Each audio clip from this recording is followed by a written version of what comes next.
We would like to welcome Minister of Education, Research Technology, Bapak Nadiem Makarim, to this hall. Thank you.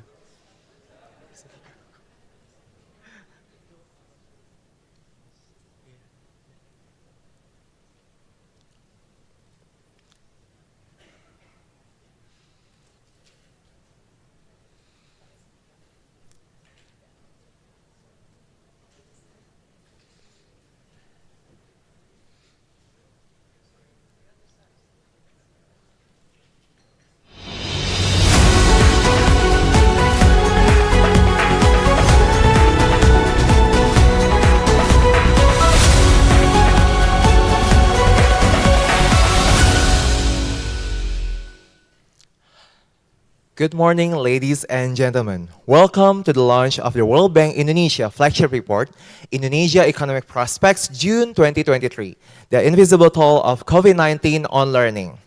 My name is Ilman, and it is my pleasure to host today's event. I would like to welcome all of you who are here today at Suhana Hall, Jakarta, and those who are joining virtually. We will start the event with opening remarks from Ibu Satu Kahkonen, World Bank Country Director for Indonesia and Timor-Leste. We will then get a chance to hear the keynote speech by the Minister of Education, Culture, Research and Technology, Bapak Nadiem Anwar Makarim. We will also get to hear a welcome address from Stephen Scott, Deputy Head of Mission from the Australian Embassy in Indonesia. We will then continue with two presentations by the World Bank on economic outlook and policy priorities, and also the invisible toll of COVID-19 on learning. The presentations will then be followed by a panel discussion joined by our esteemed line of panelists, moderated by Christian Aido, Practice Manager, Education, East Asia Pacific, World Bank. For our online participants, you may want to explore options of using Indonesian or English interpreters available on your screen. For participants in Suhana Hall, language interpretation devices are available at the hall. Bagi para peserta yang To those who join virtually, you can actually choose the interpretation feature on your screen and select Indonesian language. For those who are here in Suhana Hall, there is an interpretation device at the back of the hall if you need it. IP report can be downloaded through our website. Please visit our website, worldbank.org/IEP, to download the IP report. We would also like to invite you to follow the World Bank Indonesia Twitter account at Bank Dunia. To join the conversation related to this report in our social media, please use IEP, #IEP Bank Dunia. Ladies and gentlemen, the event today will start with opening remarks from World Bank Country Director for Indonesia and Timor-Leste, Ibu Satu Kahkonen. Ibu Satu, the stage is yours.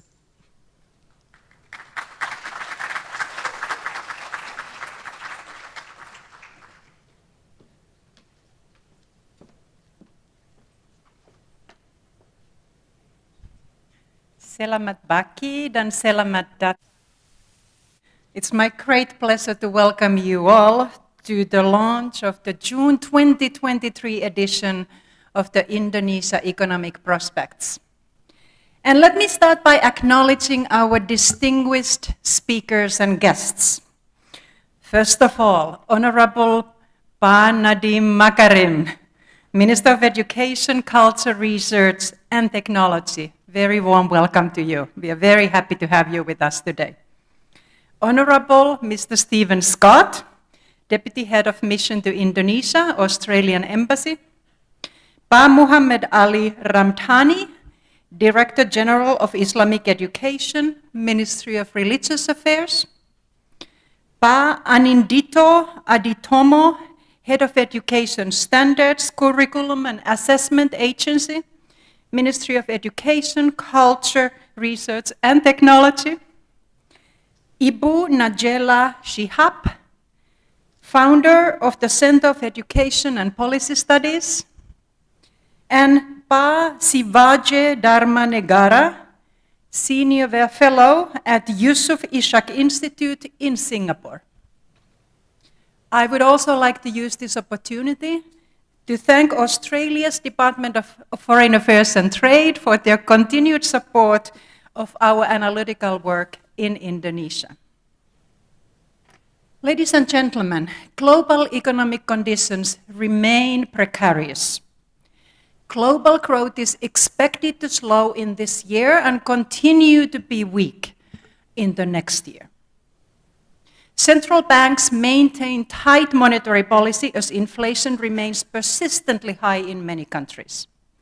And recently we have also witnessed banking sector stress in the US and Europe, and that could further weigh on global credit conditions.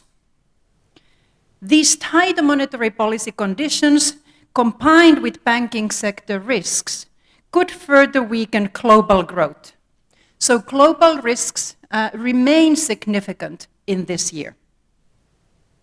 But in this challenging global environment, Indonesia's economy has been a bright spot.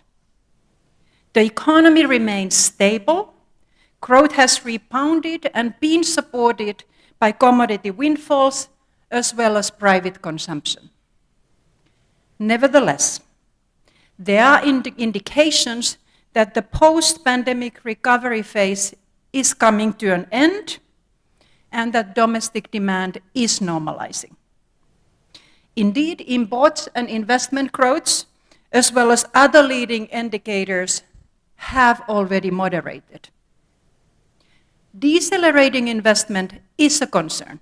It is a concern since in the past it has been the key driver of economic growth in Indonesia. In parallel, labor input has also been decreasing, and there are significant challenges with human capital development. Taken together, this has led to lower productivity growth, which in Indonesia is already lower than in many comparable middle-income countries.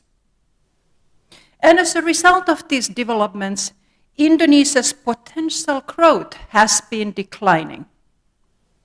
This is worrisome because Indonesia's ambition is to become a high-income country by 2045. And this is an ambition that we in the World Bank are very much supporting and hope that it will happen. But to reach that goal, Indonesia would need to accelerate, not decelerate economic growth. The question then is, how can Indonesia raise its potential growth? Answering that and the omnibus law for financial sector. These two laws, or package of laws, promote Indonesia's competitiveness and could therefore help accelerate productivity growth as well as potential growth. That would complement well Indonesia's solid macroeconomic management and progress made with public sector governance and infrastructure development. My second recommendation is to remove constraints to competition across domestic markets to accelerate economic growth and productivity growth. Indonesia has achieved a lot in building and using human capital, physical capital, and natural resources to grow the economy as well as create jobs. But now reforms would need to focus on ensuring that those resources move to most productive uses. This would require more open markets, which omnibus laws, those two laws, that packages of laws that I mentioned earlier, are promoting. Global experience shows that countries that have reached high-income status did so through investments generated by open markets. So there are lessons to be learned from across the world. In the case of Indonesia, this would mean removing remaining restrictions to competition that are embedded in business regulations, procurement rules, international trade policies, labor market regulations, and financial sector rules. The third recommendation that I would like to leave with you is to invest in education and human capital to foster long-term economic development and productivity growth. The pandemic disrupted not only economic activities, but also education of all children across the world. Indonesia was no exception. Schools were closed for over 21 months due to the pandemic. Learning challenges existed in Indonesia already before the pandemic. The global learning assessment, such as the PISA scores, the PISA test, showed that. But pandemic deepened these challenges, unfortunately. The government, and we have Minister of Education here, made tremendous efforts to mitigate the learning disruption that was caused by the pandemic. They introduced innovative approaches to education and learning, such as home-based learning, online teacher training, and simplified curriculum. And we will hear more from Minister Makarim when he talks to us. However, the shock was far too large. And as this report that we are launching today shows, the pandemic led to learning losses among Indonesian children and increased learning inequities across different social groups. In light of that, it is urgent now to address these learning losses so that the pandemic cohort of students, if we may call it that, does not enter the labor market as less skilled and less productive workers. That would otherwise affect these students' learning potential and earning potential, and also affect Indonesia's productivity. Unfortunately, learning losses are invisible to many, as you will hear later today. But it is a challenge that needs to be addressed. We need a deliberate commitment and actions now to strengthen the learning of Indonesians' children, and this will require efforts by all, not just by the government, but also by schools, teachers, families, and children. So everybody's hands are needed on the deck to address this. My colleagues Habib Raab and Shim Nomuru will elaborate on our assessments and also recommendations for Indonesia to recover these learning losses. Now, in closing, I'm very pleased to have such a distinguished and high-powered speakers and panelists with us today. I'm particularly pleased to have Minister Makarim with us. So again, welcome to all of you. I'm very grateful for your time, grateful that you came to be with us this morning, and I'm very much looking forward to hearing your insights and your views on what to do going forward. And I hope that you will all enjoy the rest of the event. Terima kasih banyak.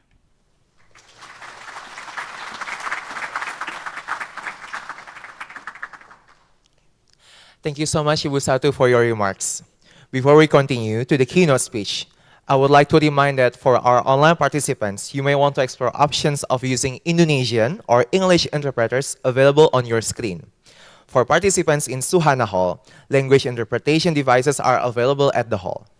Bagi para peserta yang bergabung For those who are joining us virtually, you can select the interpretation feature on your screen and you can select Indonesian. For those who are here in Suhana Hall, we have the interpretation device at the back of the hall if you need it. Next session is the keynote speech by the Minister of Education, Culture, Research and Technology, Bapak Nadiem Anwar Makarim. Good morning, Pak Nadiem. I would like to kindly invite you to the stage and begin the speech.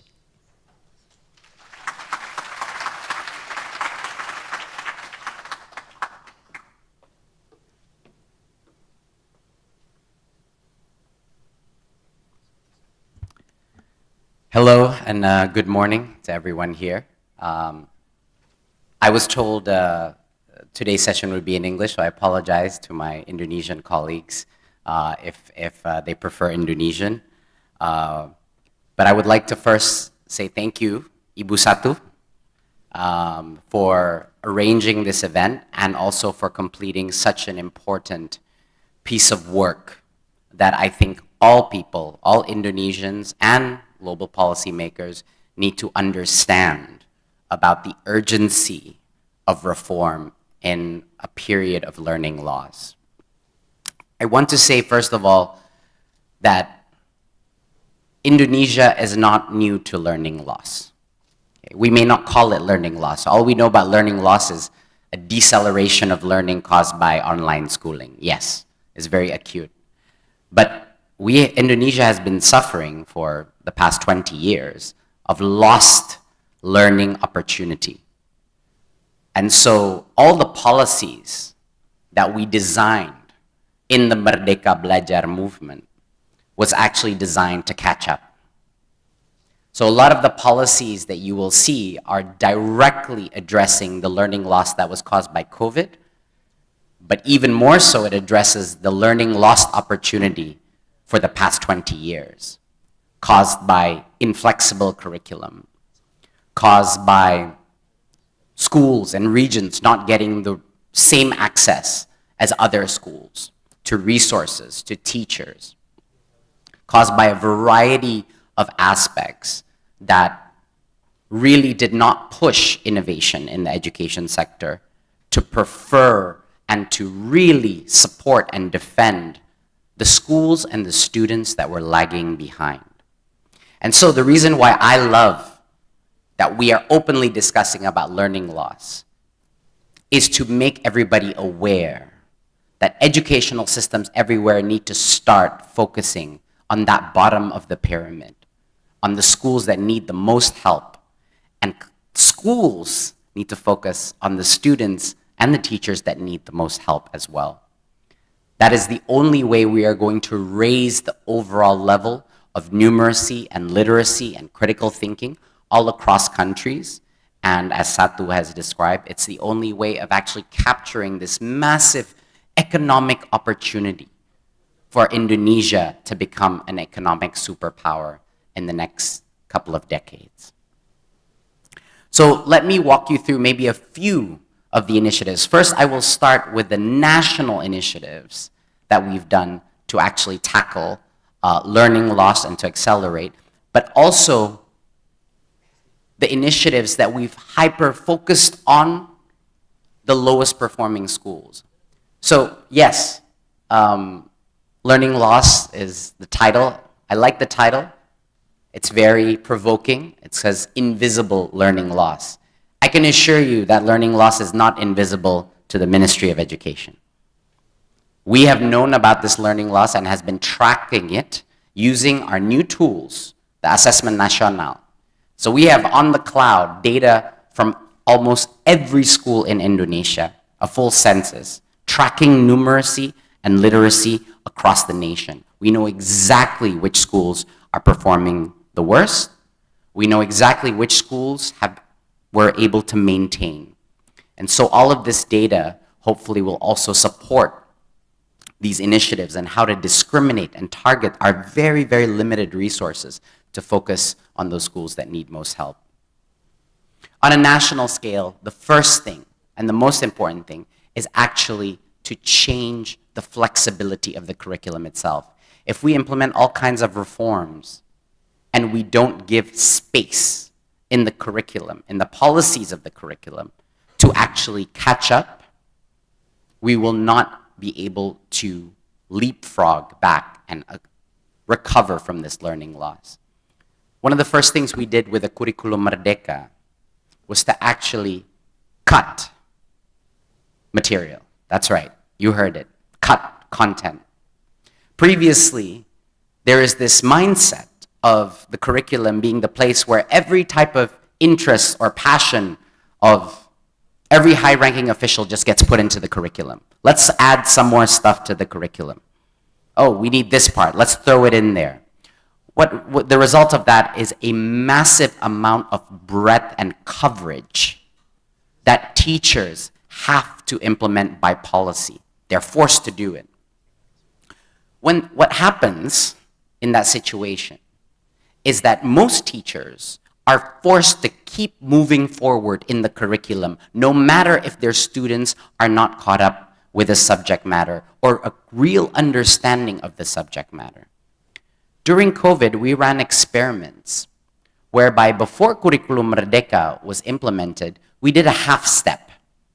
We did one middle ground reform. We provided optionally a curriculum called the emergency curriculum, or you can call it the pandemic curriculum, which was a massively truncated version of the curriculum. We cut about 30 or 40% of the content. When we did the A/B control testing, guess which group of schools experienced more learning loss? The ones that did the full curriculum or the ones that did the abbreviated curriculum? Which one do you think?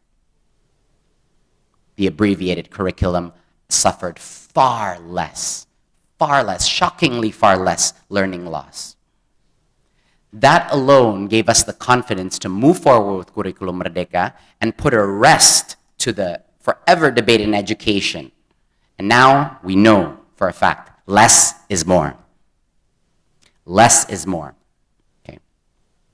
It allows teachers to focus and go in depth into the curriculum and to the real foundational concepts that truly matter, not the amount of information, but the concepts and the process of learning that truly matters.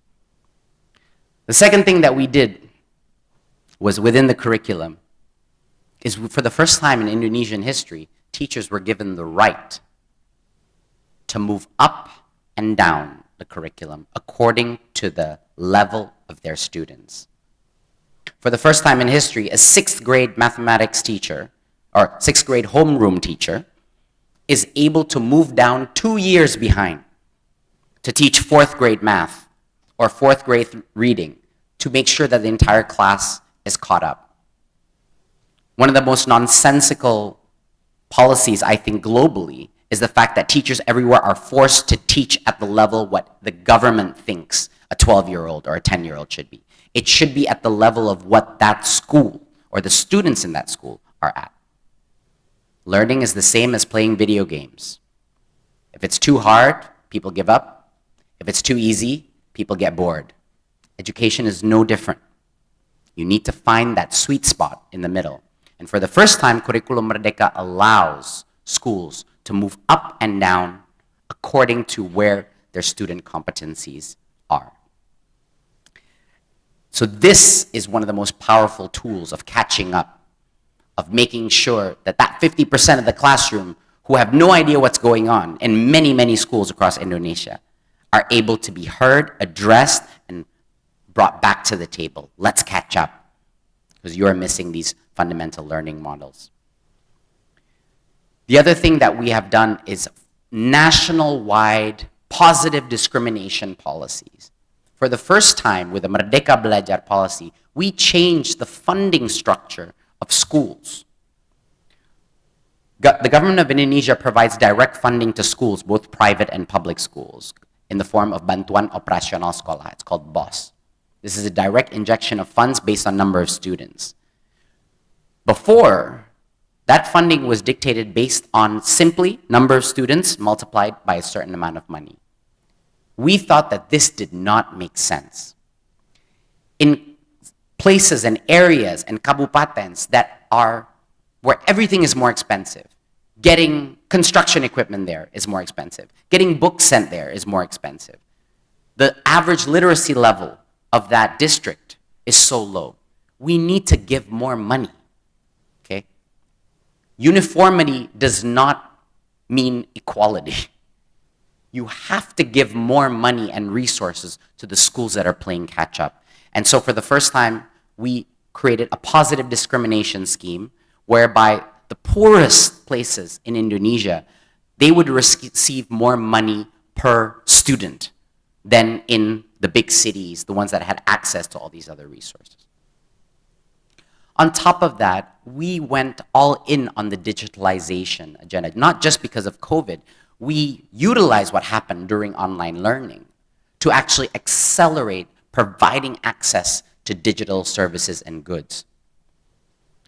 We are overseeing right now the largest distribution of digital devices, of laptops, across schools in Indonesia, so that teachers and students can get access to a variety of globally available, free-to-use digital content, a lot of which we also provide in the ministry to free-to-use digital content.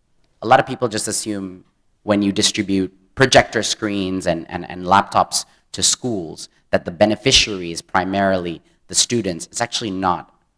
We see a massive renaissance of teachers utilizing all forms of media to make learning far more enjoyable to the classroom. We find teachers using these laptops to reach out to other teachers and forming digital communities of practice. To support this, we released an unprecedented super app for teachers. We called it Platform Merdeka Mengajar. It's an app on the Play Store. It's the only Indonesian government app with a 4.9 rating ever. I don't think. And I can assure you there's no way to hack those app ratings. There are 88,000 reviews on that app. It's being used by 2.6 million teachers. Okay, 2.6 million teachers.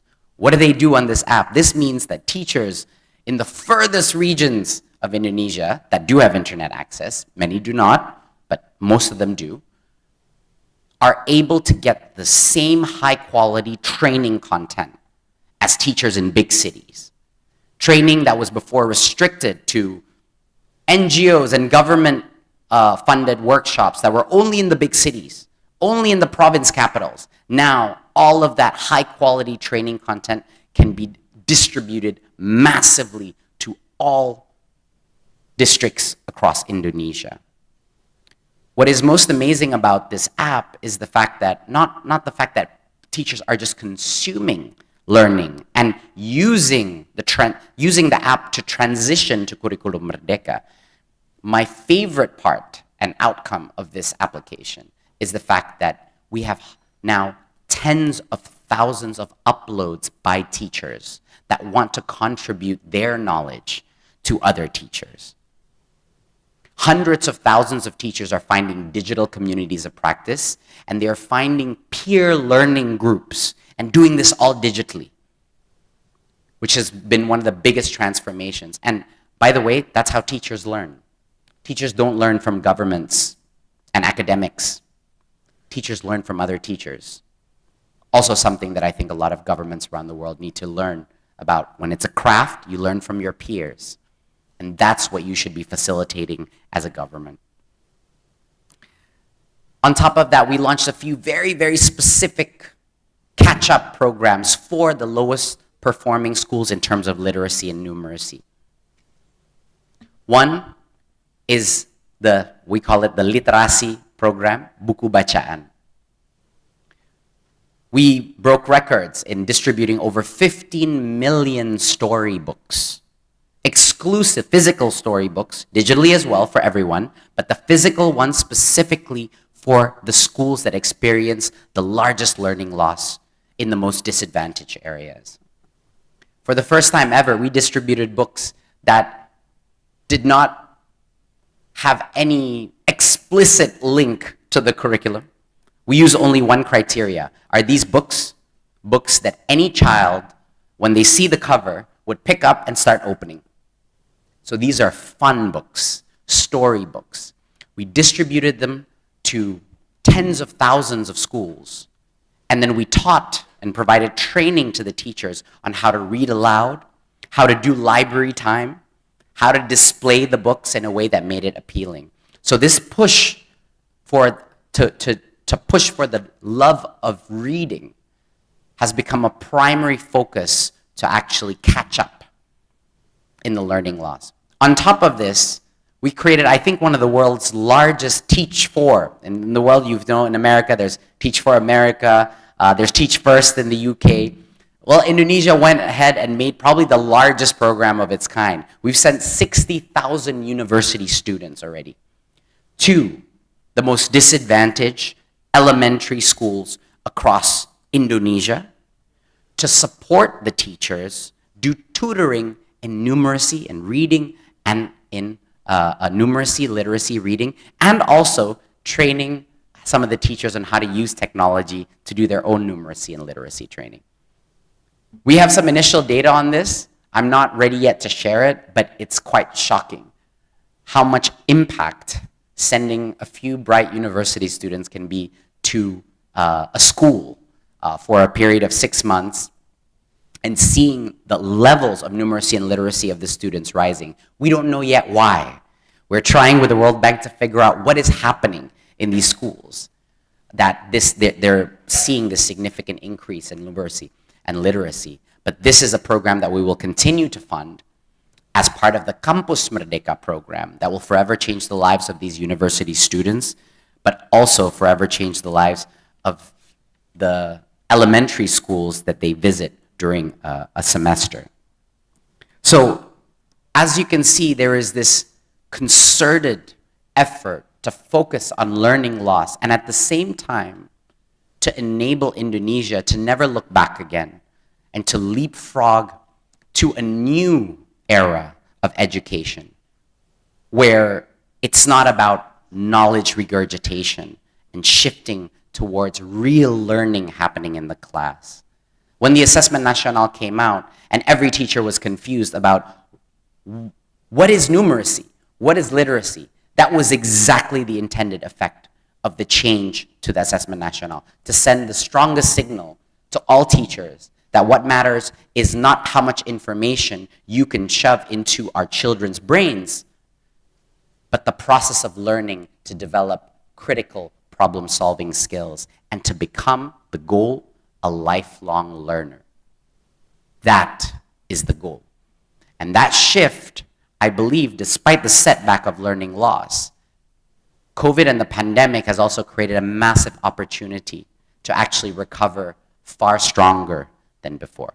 Thank you very much, and thank you for the World Bank for having this great event. I hope all of you enjoy the presentation, and it's been a pleasure to speak in front of you. Thank you very much.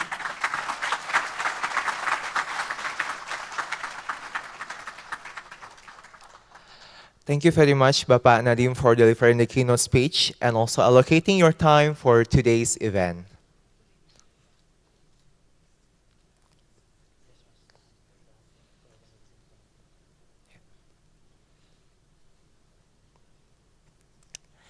Esteemed guests, we will continue with a welcome address from Bapak Stephen Scott, Deputy Head of Mission from the Australian Embassy in Indonesia.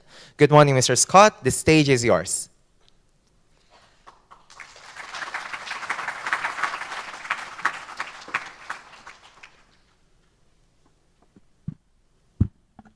Selamat pagi, good morning everybody.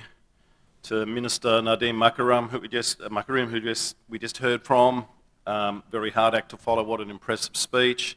To Satu Kakana, the country director from the World Bank.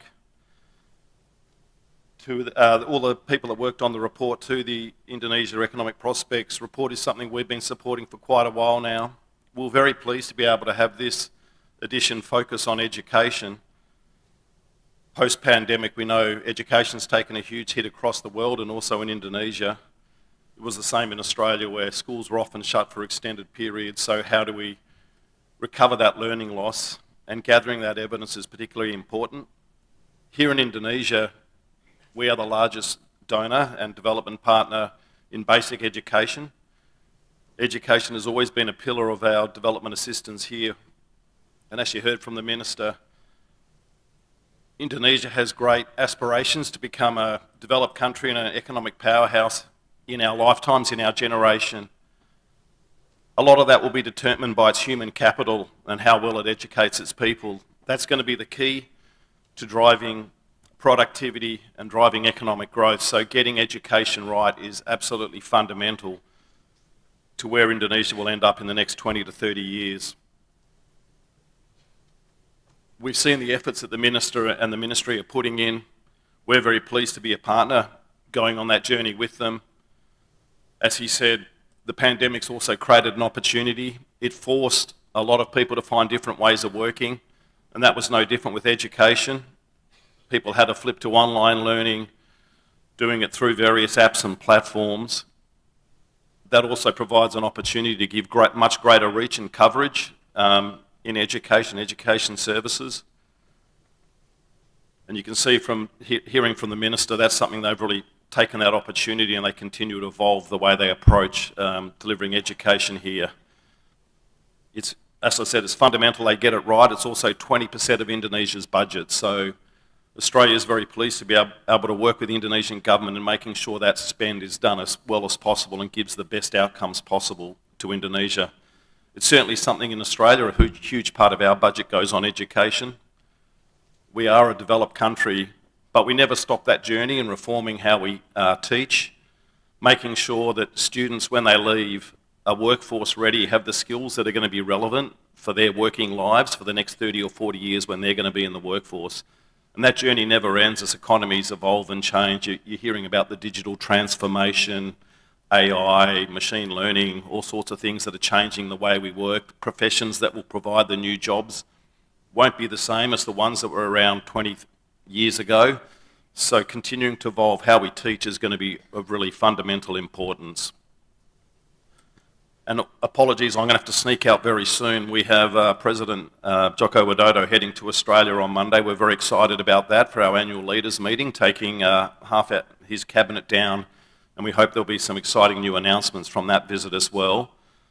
But I know with these reports, they're always high quality. To the team at the World Bank again, thank you for your tireless work on these, and that evidence that you provide is really important in guiding policymakers and those people that make the critical decisions here in Indonesia. So I hope it's a great morning. I hope you get a lot out of this event today. Wish you all the best in the work that's going on, and we certainly hope that Indonesia's education journey is a success. As I said, it'll be the key to where Indonesia ends up in the next 20 to 30 years. Thank you very much, everybody.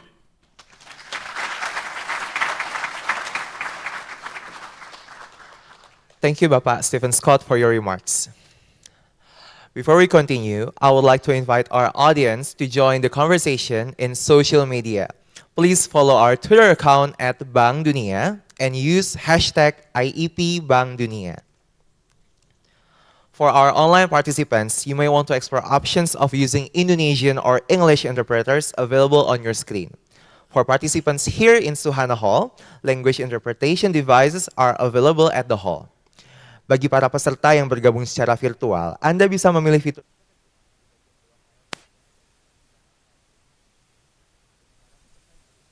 Those of you in Savannah Hall, we also provide with you translation device at the back of the zone if you need it. Next on our agenda is a presentation on economic outlook and policy priorities by lead economist, World Bank Indonesia and Timor-Leste, Bapak Habib Rap. Welcome, Pak Habib. You may now begin your presentation.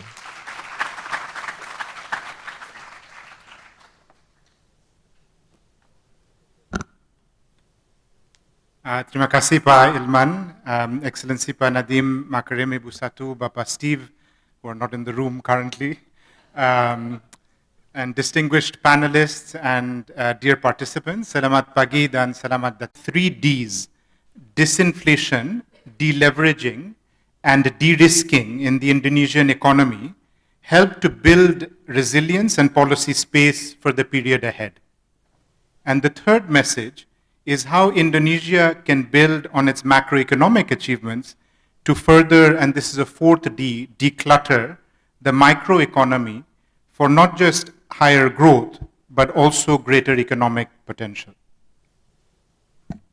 So to set the broader context, Ibu Satu already mentioned that the global economy is projected to slow down in 2023 from around 3.1% growth in 2022 to 2.1% projected for this year.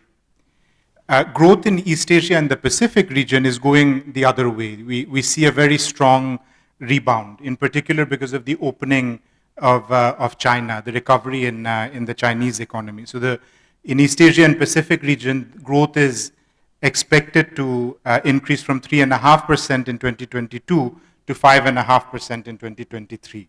So in this context, growth in Indonesia is projected to normalize. So you will recall there was a rapid rebound last year. The economy grew at 5.3%. And this year we expect it to moderate to around 4.9%. And this, together with the peaking of inflation in 2022, is what we try to illustrate in this first chart and the table on the right-hand side. Now, we expect, though, that the drivers of growth in 2023 will also begin to rebalance. So last year, what we saw was a very rapid acceleration in private consumption because the economy was opening up. So that we expect to normalize a little bit over the course of this year. We also expect private investment to start picking up a little bit because that has been quite lackluster over the last 3 years. And export growth, together with the slowdown in the global economy, is also expected to moderate somewhat. Now, this brings me to our second message, which is that there are three macroeconomic developments that are currently underway, which should help to build Indonesia's resilience and policy space for the period ahead. The first macro development which is underway is that of disinflation, which is a reduction in the rate of inflation. The second is deleveraging, which is a reduction in debt in the economy. And the third is de-risking, which is a reduction in exposure to economic vulnerabilities. So you may recall from our last Indonesia economic prospects that one of the key messages we had was that managing inflation was one of the most challenging macroeconomic management issues that not just Indonesia, but most economies around the world faced at the beginning of 2022. Policymakers in particular faced this very sharp trade-off between trying to boost the recovery on the one side with relatively accommodative macroeconomic policies and control price pressures on the other side with tighter macroeconomic policies. Now, one encouraging sign is that inflation in Indonesia has already started to ease. And that's what we try to illustrate in this first chart. So you can see this yellow line. Inflation has already started to decline, which is largely driven by falling food prices, which is this dark blue bar that you can see on the chart. And in fact, inflation is already back within Bank Indonesia's inflation target by May this year. So this is the first time since June 2022 that inflation has fallen back within Bank Indonesia's target. At the same time, inflation has also become a bit more broad-based, which is what we try to illustrate in this second chart on the right hand side. And what we mean by that is that there is faster price increases across a larger share of the CPI basket.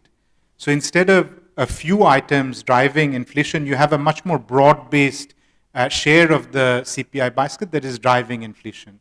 And normally this could be a source of concern because it could lead to runaway inflation. But in fact, what we expect is inflation to keep moderating over the rest of the year. And the reason being is because a lot of the supply side pressures that led inflation to rise in the first place have actually started to abate. So global oil prices have started to come down, supply bottleneck. External borrowing maturities have been extended, which is what we try to illustrate in the second chart. So external debt, the maturity of external debt is becoming more long-term. And in fact, short-term external debt is at its lowest level in a long time, which also reduces the impact of external capital flow volatility, which is a common issue in the last months.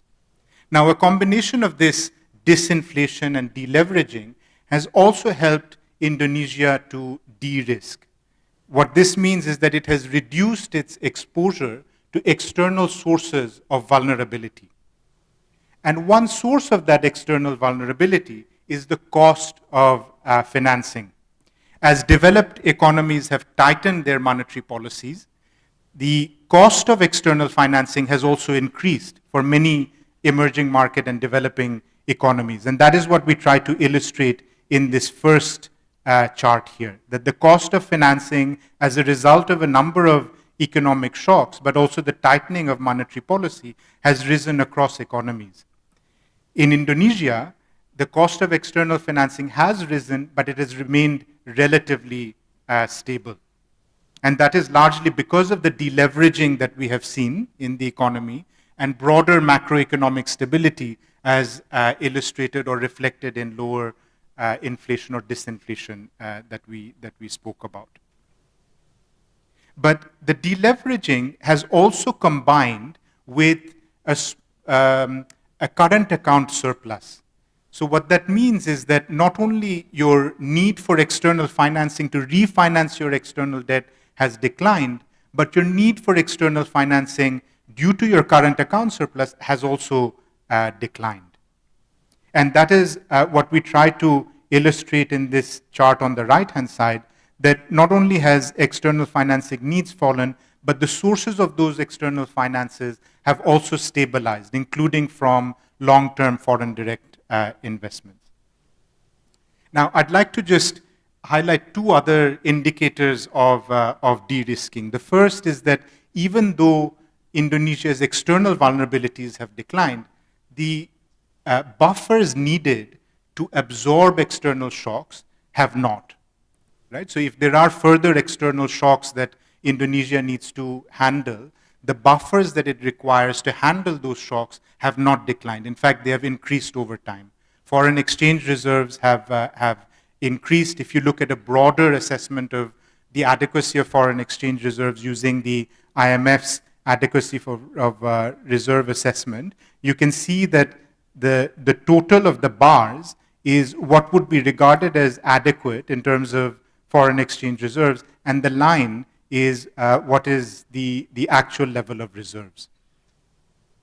A second indicator is that at a time of high market volatility, the rupiah has actually remained quite stable, which is what we try to illustrate in this second chart. So the two yellow lines is the range of volatility that other emerging market economies have experienced over the last few months. And the blue line is the extent of volatility that the rupiah has experienced over the past few months. So you can see that the volatility of the rupiah is much less, which is incredibly important for investors. In fact, more than the strength of the currency or the value of the currency, the volatility is what tends to matter more. Now, this all sounds like good news. I mean, in our assessment, sound macroeconomic management of the downsides associated with the health and price shocks that we have experienced, together with the sound macroeconomic management of the upsides that were offered by the commodity windfalls last year, puts Indonesia in a very strong macroeconomic footing. So this does sound like good news, and indeed it is. But is there a but? You know, as economists, we always say, you know, this is all very good, but, ... There isn't, but I can't resist. We do have a small but, which is that when we look at long-term growth trends, which Ibu Satu also mentioned in her opening, we think that the 3 Ds of disinflation, deleveraging, and de-risking at a macro level can combine with a 4th D, which is the decluttering of the microeconomy, to not only accelerate economic growth, but also increase economic potential. Now, why is this important? Because microeconomic reforms, such as the investment liberalization ones in the Omnibus Law on job creation and the financial sector ones in the Omnibus Law on financial sector deepening, will determine how efficiently resources are used in the economy. For example, in this first chart, what we try to show is that the labor input and physical capital input that is used in the growth process over the long term has been very similar between Indonesia and lower middle income countries. But where Indonesia seems to be falling a little bit behind is how efficiently those labor and capital inputs are used in order to generate economic growth. Now, this is not particular to Indonesia. Productivity growth has been declining across most economies in the world. But unless productivity growth increases, the growth in potential output, so the amount that the economy can produce if all your capital and labor are fully utilized, will start to decline. And that is what we try to illustrate in this chart on the right-hand side. So the yellow line is essentially the potential output growth, which is starting to decline over time. As I said, this is not particular to Indonesia, but unless productivity increases, potential output cannot increase, and growth over the long term will also begin to decline. Now, this sounds incredibly theoretical, so if you allow me and just indulge me, I wanted to explain this with an analogy using the development of a football league. Because I know people like me enjoy football in Indonesia, and maybe this might explain it a little bit more clearly. Now, if we think of football teams as firms and the players as our labor, then at early stages of development, our economies tend to look something like this picture. Very few players, lots of informal teams with no facilities and little resources. But all countries, including Indonesia, aspire to have their own Premier League with world-class teams and very high-skilled players. But to achieve this transformation at early stages, what we need to do is to invest in infrastructure and create the conditions so that the league can start to grow. As the league starts to grow, what tends to become more important over time are the rules of the game, so that the players can be placed in the most optimal place on the field and score as many goals as they can, so that they can move around freely on the football field. Finally, for more advanced economies or football leagues, innovation starts to matter more because competition between teams and between players starts to become much tighter. And once that competition starts to become much tighter, you need to offer something new so that you become more competitive and you keep growing your economy. So what we argue in this latest edition of the Indonesia Economic Prospects is that Indonesia has done and is doing well on the foundational drivers of economic growth, which have helped resources to shift from less productive areas to more productive sectors in the economy. That includes macroeconomic stability, infrastructure development, basic governance. The one area of the foundational drivers where Indonesia does lag is on human capital relative to other large emerging market economies, and we will hear more about that from Pashin in the next presentation. But the area where Indonesia could really improve its competitiveness are in the efficiency drivers, the rules of the game that will ensure that resources shift to the most productive parts of the economy. And that includes competition, financial sector, labor markets, international trade, and business regulations. There is more detail in the report, which I welcome you to read. We will also be doing more work in this area in the coming months, and we look forward to the continuing discussion. Thank you so much for your patience and your attendance today. Thank you, and back to you, Pailman.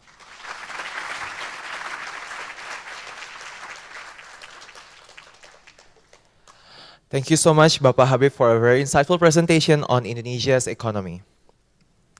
Ladies and gentlemen, we will now continue with another presentation focusing on the invisible toll of COVID-19 on learning. This presentation will be presented by World Bank senior economist, Bapak Shinsaku Nomura. Bapak Shin, you may now begin your presentation.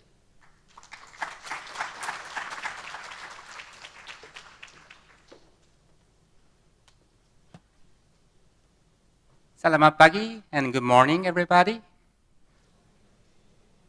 His Excellency Minister of Education Nadiem Anwar Makarim and Australian Head of Australian Embassy, Pat Stephen, and distinguished panelists and all the distinguished guests. Thank you very much for joining us today.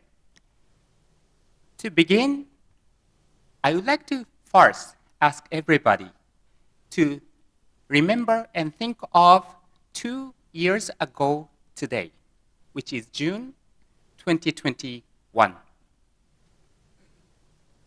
for those of you who are in Indonesia at that time, that was around the time that we hear the word Delta variant a lot. Many of us who are workers or employees probably worked from home, connecting online.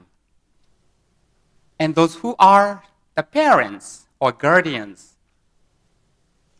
many of us probably have played different roles at home. A worker, a homemaker, and home teacher for your own parents, for all your children. So this is the time that we went through, and now we are seeing how the learning happened during such a time. I would like to present the four elements. One is the context, then followed by the study finding. We conducted the study, and we would like to present the results. We would like to discuss the economic implication of the learning, and close with the conclusion and the recommendations. Let me begin by presenting a theoretical angle of how learning loss could have happened. Normally, as students spend time at school, their learning trajectory goes up. They spend more time in grades, move up on grades. However, during the COVID time, the intensity of educational engagement was different. Therefore, the learning curve did not go up as it was expected. That we call a learning loss. This is the gap between the point you are supposed to reach if without COVID-19 and the trajectory goes up as expected, versus where you end up being because of the disruption. Coming out of the pandemic, schools reopened, and we expect the learning trajectory to go back up, but because of the drop, it starts from a lower starting point again. There are some international evidence of a learning loss already. And the global pattern shows that 1 month of school closure is usually associated with 1 month of learning loss. Let's look at how Indonesia spent time during this period. Of course, the school closure period varies, depends on the country and the context. In case of Indonesia, school closed in March, first closed in March 2020, and reopened around the January of 2022 in most cases. So total school closure time was 644 days. And this is one of the longest in the world. Looking at the neighboring countries, for Singapore, it was 115, Vietnam, 321, Philippines, 532.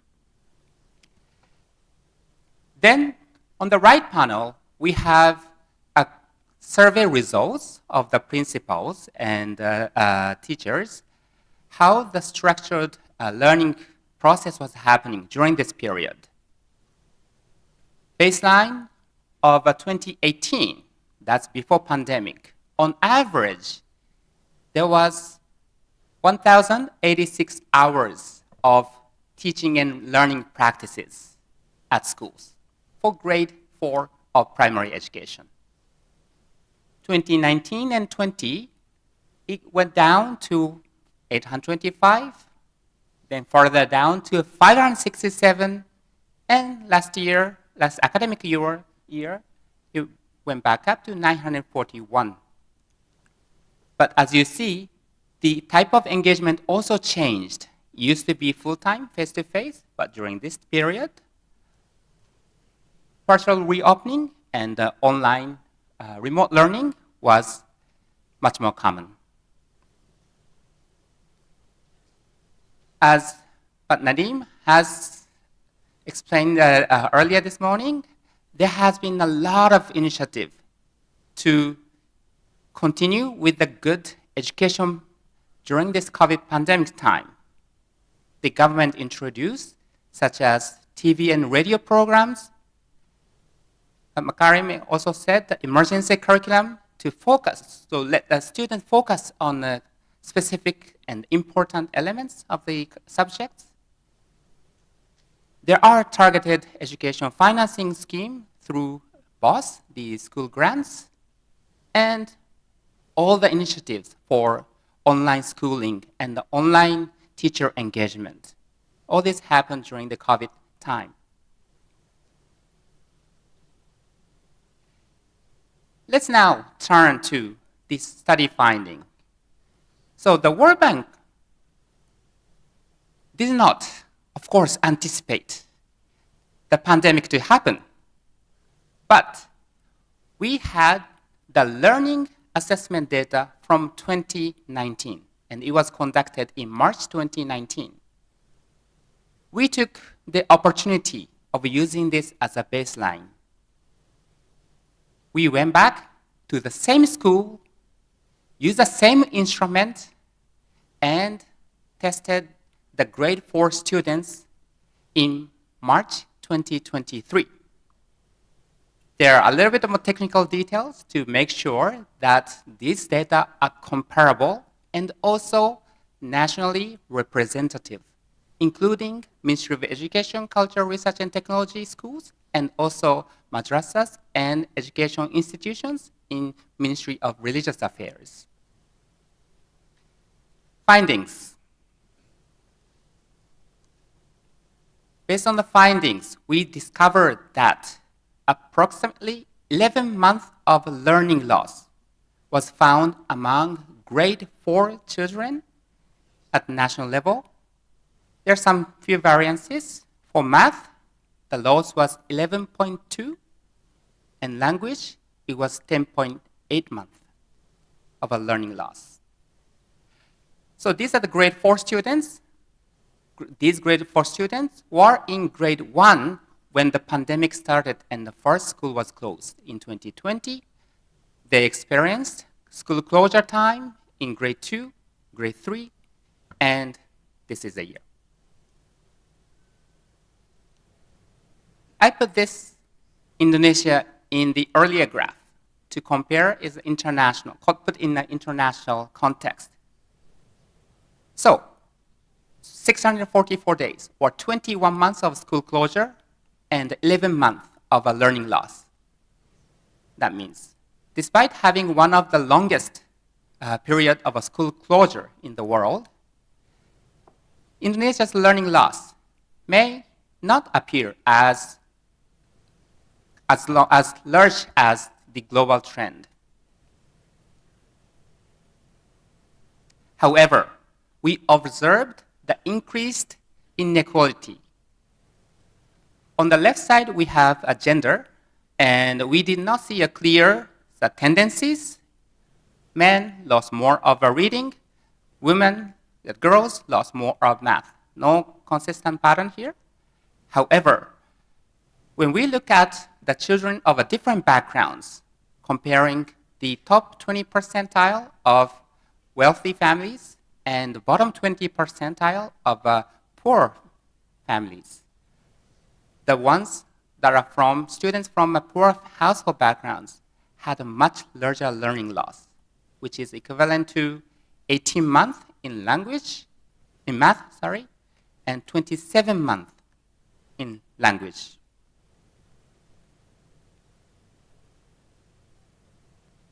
We also look at the different parameters, and one of the most striking parameter was the access to the internet. We asked the students, how often did you have access to internet?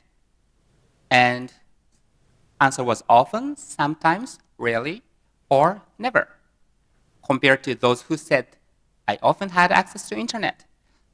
The ones who answered, I never had access to internet, had a much larger learning loss of 35 months equivalent in math and 57 months equivalent in language.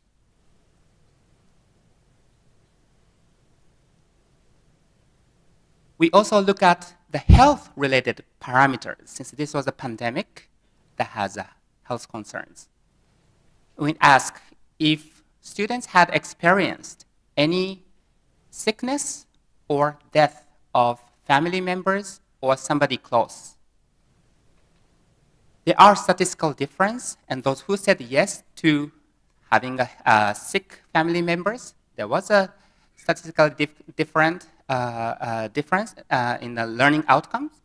But look at the on the right side, those who experienced the death of family members or somebody close had a much larger learning loss.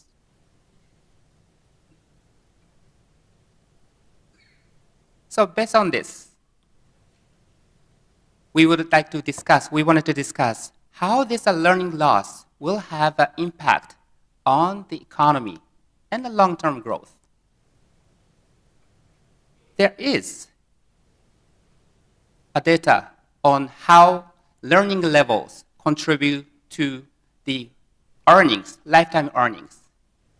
From the Indonesian data over 2014, we applied that data and patterns into the current learning levels and found that estimated individual learning loss among men is about 31% of a lifetime earnings, and among women is 39% of a lifetime income.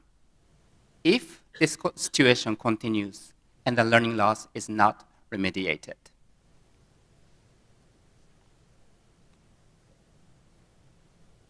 Conclusions and recommendations. I'd like to recap 3 takeaways of the findings. The first is approximately 11 months of learning losses in both math and language experience among grade 4 students. Second, widen the inequality. Students from poor families lost 18 and 27 months of math and language competency. Number 3, economic impact of learning losses can be large. Losses of lifetime future earnings, and it has productivity implications. And here, one additional piece of information I have not touched.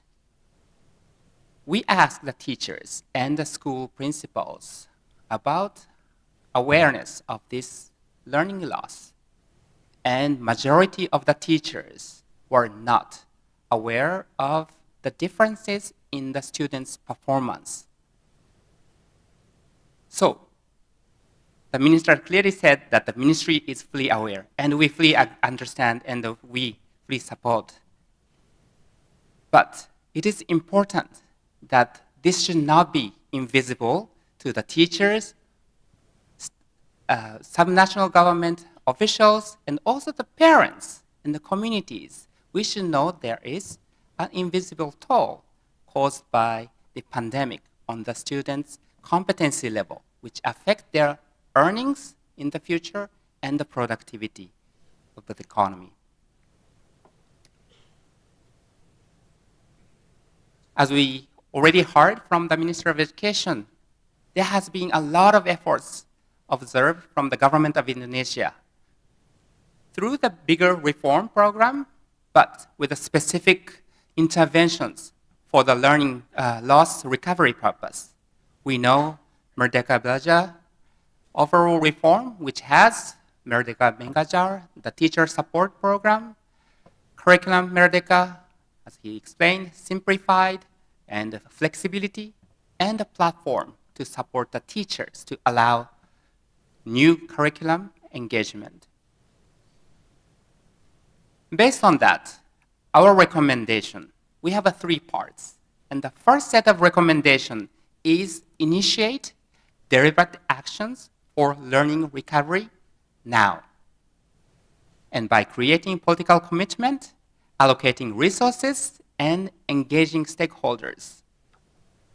So, because we observe some unawareness of this learning loss, the first point is we need the strong political commitment and everybody's awareness to this topic. Signaling the political commitment is strongest if you have the resources. So there's a flagship program to support. It is important that we hear more often of that, and that all the teachers take ownership of that responsibility to teach students. We also emphasize on the now part, because the learning loss cannot be recovered 10 years later. Because the students who are affected by pandemic are in school right now. They're going to be out of school 10 years later. Their learning loss cannot be recovered. So action needs to be now for the pandemic affected cohorts. The second set of recommendation is about education substance. Internationally, we know what is most effective is catching up on the learning time that was missed. Simple but powerful from international literature. The second is teaching at right level for students. Minister said much better than me, but if the grade 4 students had the competency of grade 2 or 3 level, you cannot teach at the grade 4 level because all the students don't understand it. We have to go back and adjust and go with the student level to bring up to the trajectory.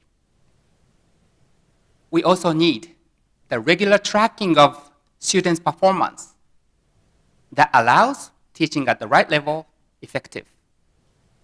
The performance monitoring could be through daily quizzes, daily interaction of the teachers, and also national assessment that at the ministry and the national level, we are checking the health of the education system.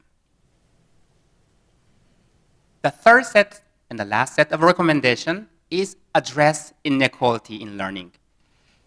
And we know that implementation of education it is important that implementation education is at school level and also decentralized level. Again, their capacity and their understanding is critical for implementing all the policies that we have available to implement. Capacity building, allocating necessary resources is also critical to support the most disadvantaged population. Poor household, poor areas. We also would like to emphasize on there are specific students who had specific challenges, such as students with disabilities, out-of-school children or dropped-out children, or those who had gone through psychological challenges during the COVID-19 period. And this is the last slide, but before concluding, I just would like to ask if anybody noticed that these children on the pictures are not real. These are children, pictures of children generated by artificial intelligence, AI. And why I say that is the technology is advancing and the global economy is expecting much more skills for global competitiveness. And we are working on education, and of course we talked about economics.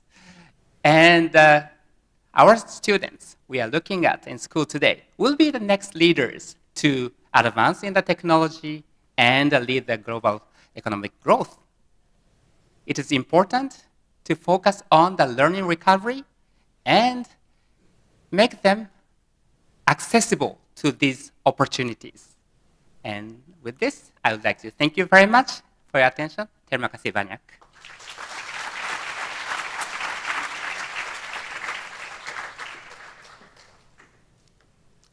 Thank you so much, Pak Shin, for your presentation.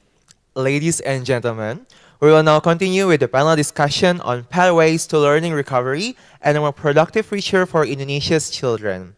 Our esteemed panelists are Bapak Muhammad Ali Ramdhani, Director General of Islamic Education, Ministry of Religious Affairs, Bapak Anindito Aditomo, Head of Education Standards, Curriculum and Assessment Agency, Ministry of Education, Culture, Research and Technology, Ibu Najla Shihab, Educator and Founder Pusat Studi Pendidikan dan Kebijakan, and Bapak Siwage Dharma Negara, Senior Fellow Yusof Ishak Institute in Singapore.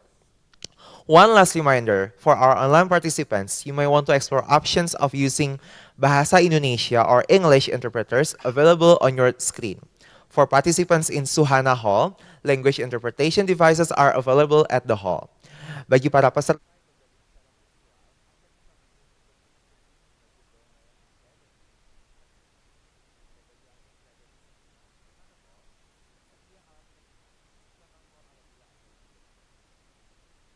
I will now hand the floor to our moderator, Bapak Christian Edo, Practice Manager, Education, East Asia and Pacific World Bank. I would like to welcome him to the stage and begin the discussion.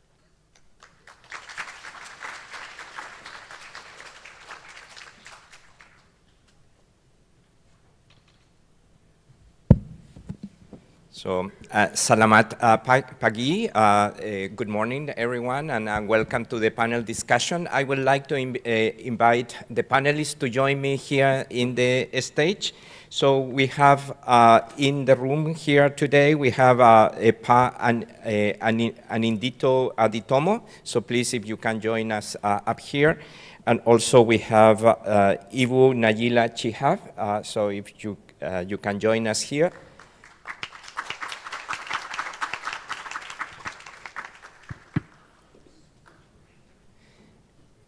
And then joining us online, even though he was here this morning, we have Pa Muhammad Ali Randani, who needed to go to a meeting at the President's office, so thank you. And also we have Pa Siwake Dharma Negara, who should be right, so he's connected online. So So we have everybody, and then we hope that technology will help us today to have a good discussion. So the panelists has been already presented and their curriculum has been already made. So let me just start into the discussion and perhaps start with you, Panino, with a first question. The minister was already mentioning the key elements of the Merdeka Belayar program. And I think this has really spearheaded educational reform in the country with a specific focus on differentiated learning. And I think that's opportunities, right? Terima kasih. Thank you. Selamat pagi. Assalamualaikum. Good morning, everyone. Thank you for the opportunity to discuss the important work that the World Bank, headed by Mr. Shin's team, has done on learning recovery. And please allow me to speak in Bahasa Indonesia if that's okay with you, with everyone. I think the study of Pak Shin team, in the World Bank, I think first of all we highly appreciate because here in the Ministry of Education, Culture, Research and Technology, we really appreciate data. We highly appreciate data, especially data about the quality of teaching and learning, because that's why we have this national assessment. Indonesia want to measure how the local government and the school is assessed based on their success that is initially evaluate based on the factor that is indirectly related to the quality of learning. 2021.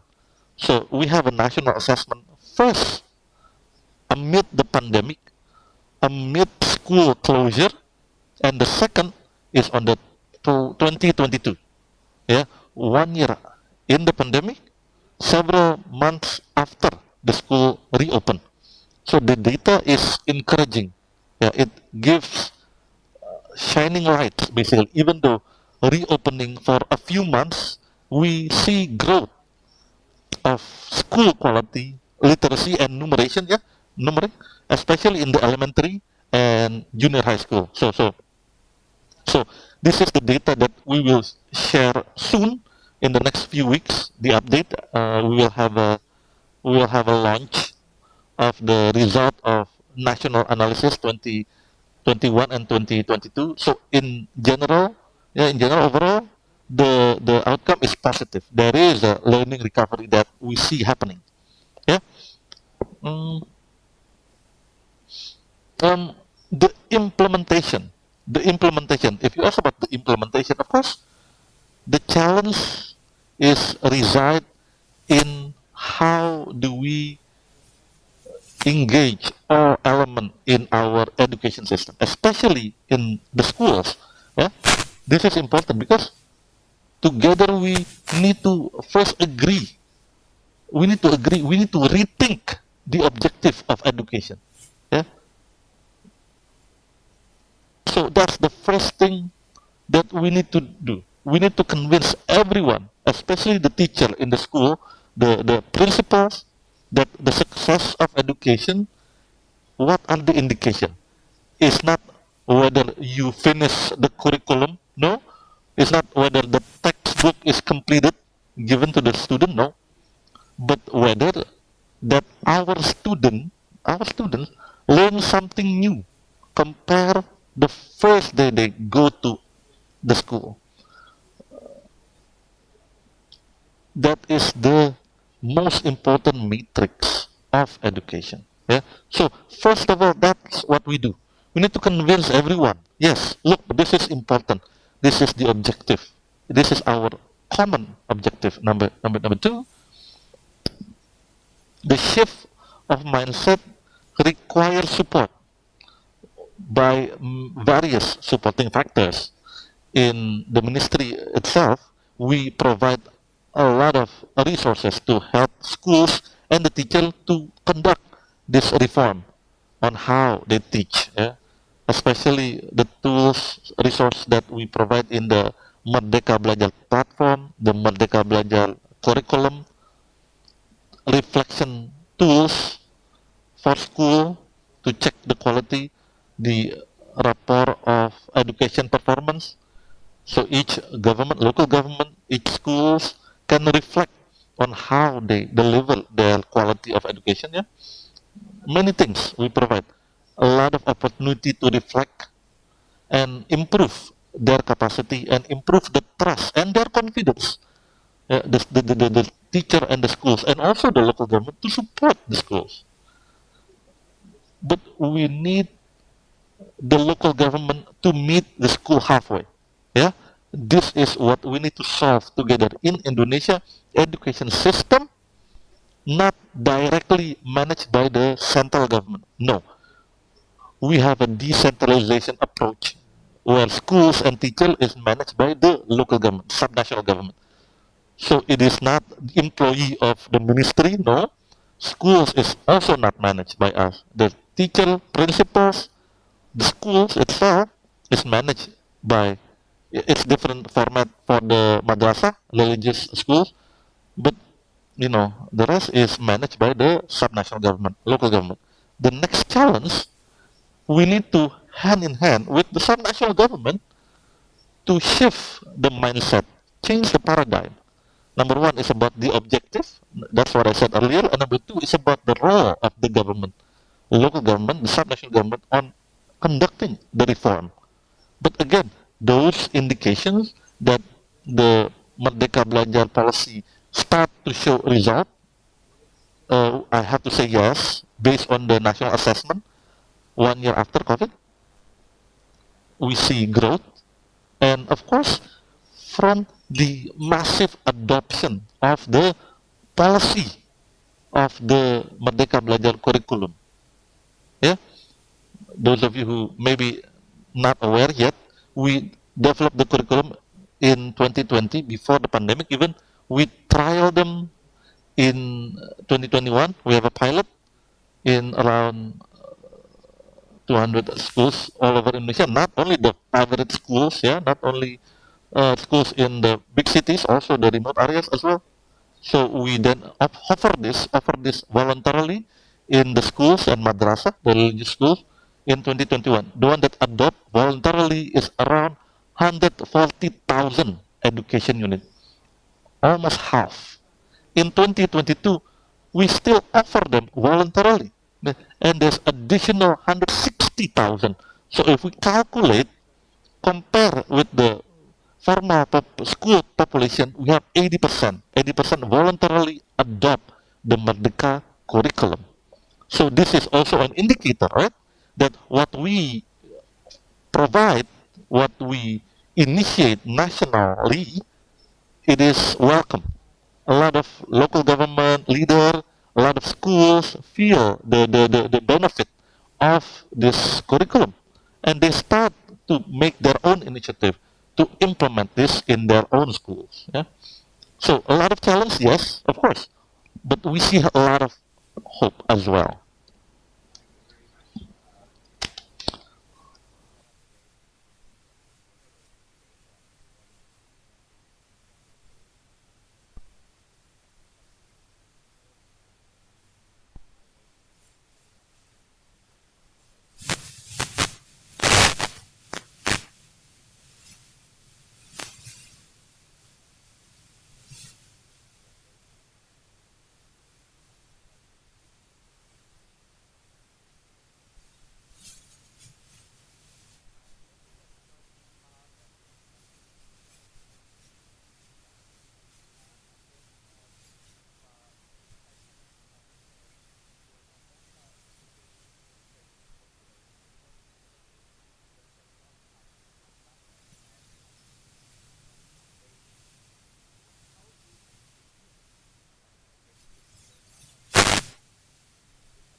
Yes, thank you.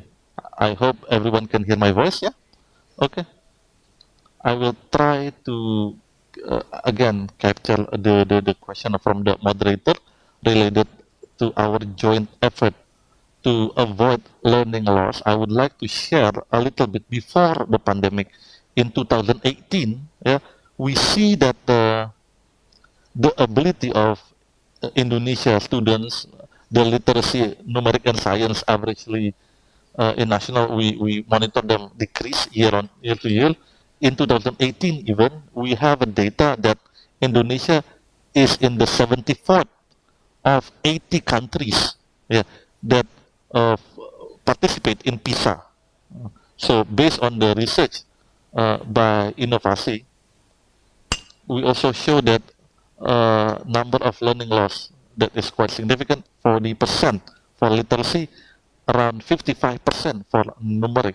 So the effort that we've conducted to avoid uh, learning losses with the existing data, I think Pak Shin mentioned earlier the result of our survey for the students' ability in madrasah. It shows concerning numbers. Yeah.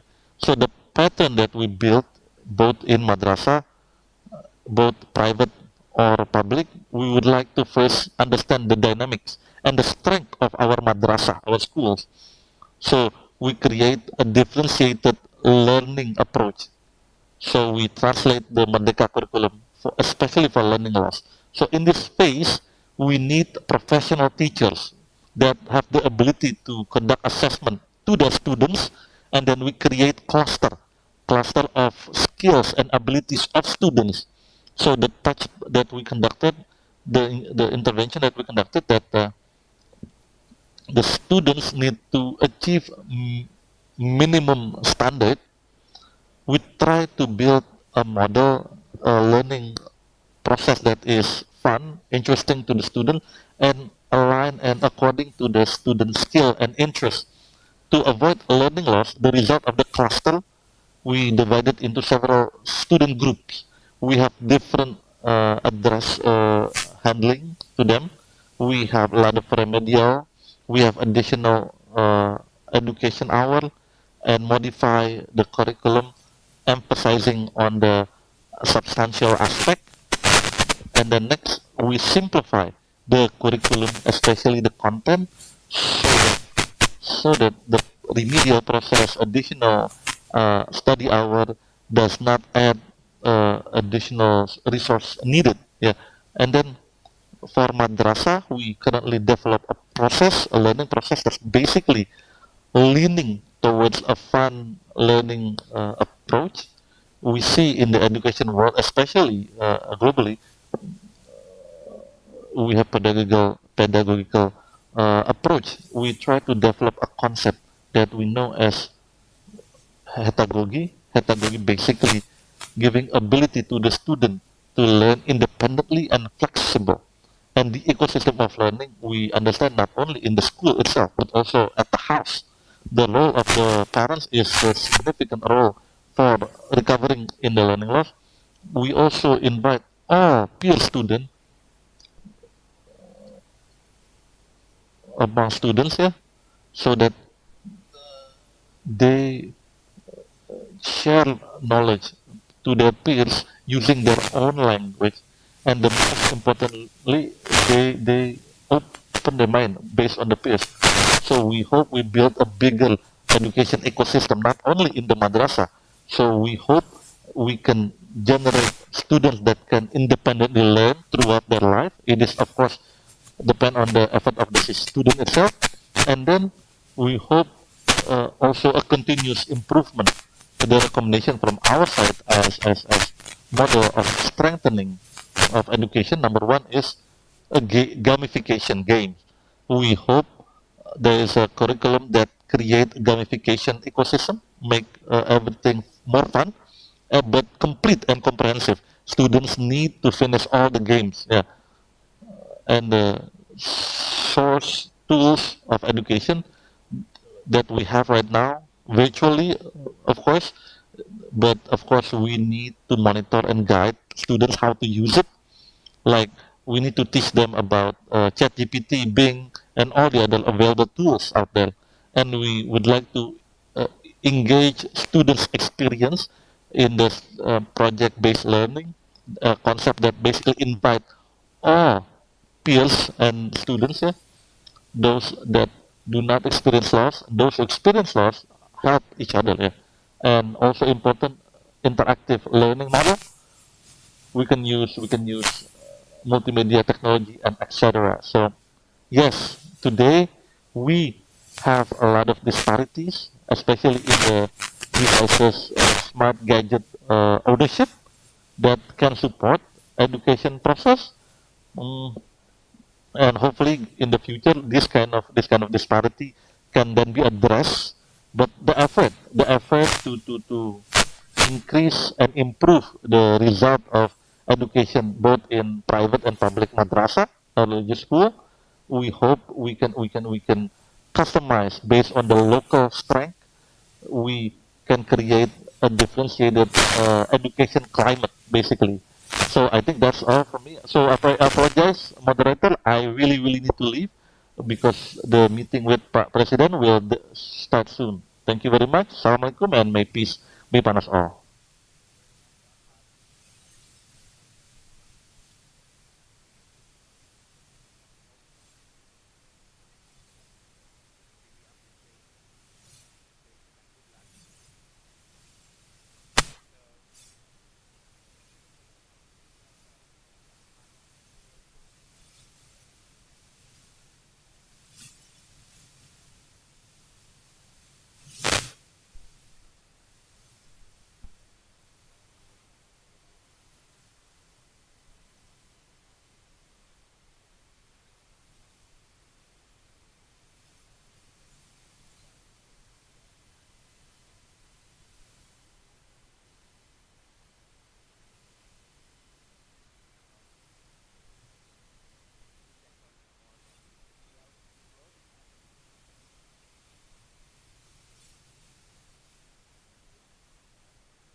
And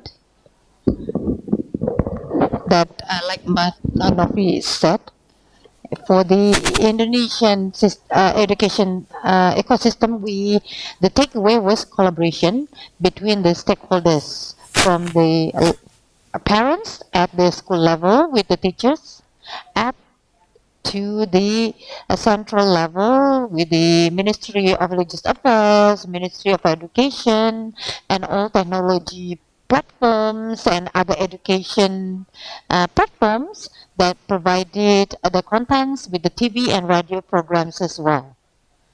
And this was actually implemented at the school levels that really differentiate the schools that have managed to go through this crisis. We need to know about the level of collaboration, of course, in the context of the parents' engagement at home.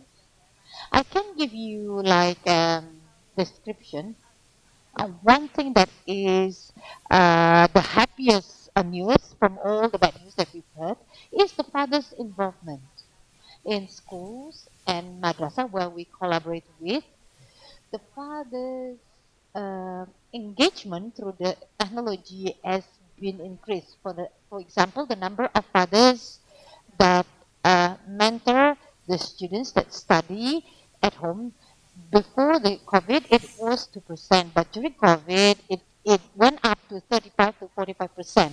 And it was influenced not because the father was more tech savvy compared to the mother to access the platforms, but because of the father's presence actually was higher at the time.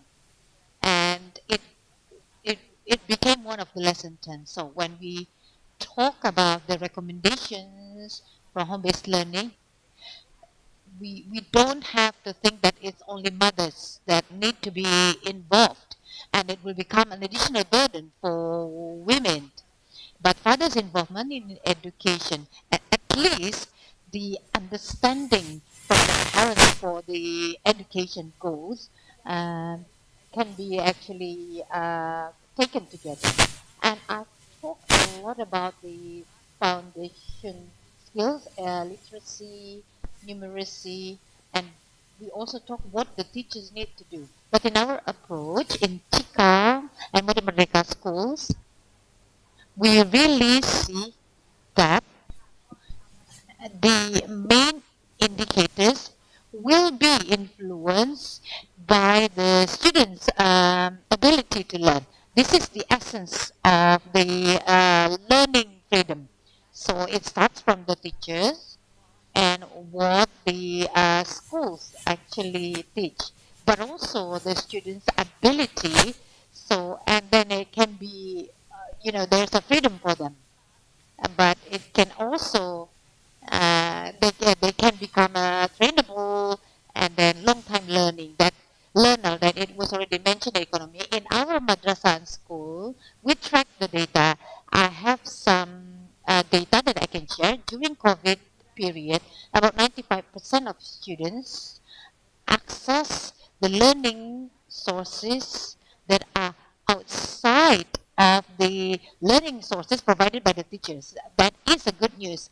This is the opportunity for them to explore the resource uh, persons when at the time the schools, because at the time the schools schedule was very full. So that is a good habit that we need to keep developing.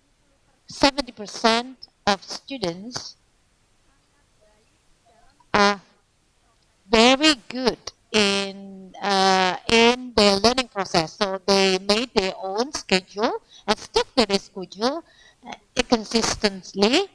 So that is a good habit that they developed. 82% of students, even since the kindergarten, they managed to create their own learning targets, what they need to complete on that day, what I need to learn for this semester. More interestingly, and also makes me very happy,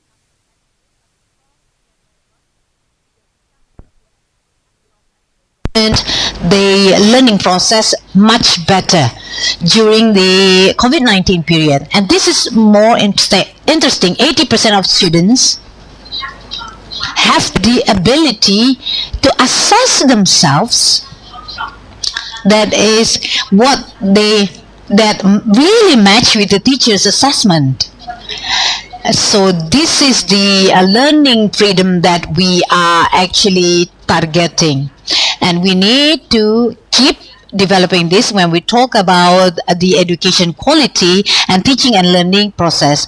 Actually, the teachers and students have the commitment and also the ability to be disciplined. So that is just the opening. But from this, you you can actually you can actually guess that I'm a very enthusiastic educator for our education system integration to improve our education quality, including the competencies for the students, the involvement of parents in a learning process, and to shift the culture in schools and madrasa, because there is a transparency and there's the ability to analyze the data that previously actually was owned only by the teachers, but now is actually can be done by the students themselves and the parents, and hopefully the collaborations between all the stakeholders and also the using of this digital integration, even when we don't need to use this, will become a good habit that will continue, and we can actually increase the adoption rate as well, and also the government's initiatives to actually introduce this through laptops and then the Merdeka Belajar curriculum. I think it will definitely accelerate our learning process here.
infrastructure and also severity of the pandemic, and also government response to the pandemic.